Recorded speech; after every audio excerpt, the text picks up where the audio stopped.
বাংলাদেশে নিযুক্ত জার্মানির রাষ্ট্রদূত ডক্টর লুডিগার লটজের নেতৃত্বে একটি প্রতিনিধি দল সেনাপ্রধান জেনারেল ওয়াকারুজ্জামানের সঙ্গে সৌজন্য সাক্ষাৎ করেছে। গতকাল সোমবার সেনা সদরে এই সাক্ষাৎ অনুষ্ঠিত হয়।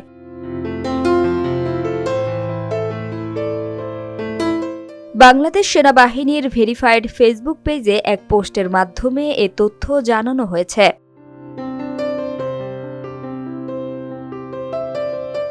পোস্টে আরও বলা হয়, সাক্ষাৎকালে পারস্পরিক শুভেচ্ছা বিনিময়ের পাশাপাশি বাংলাদেশ ও জার্মানির মধ্যে প্রতিরক্ষা সহযোগিতা জোরদারের বিভিন্ন বিষয় নিয়ে আলোচনা হয়।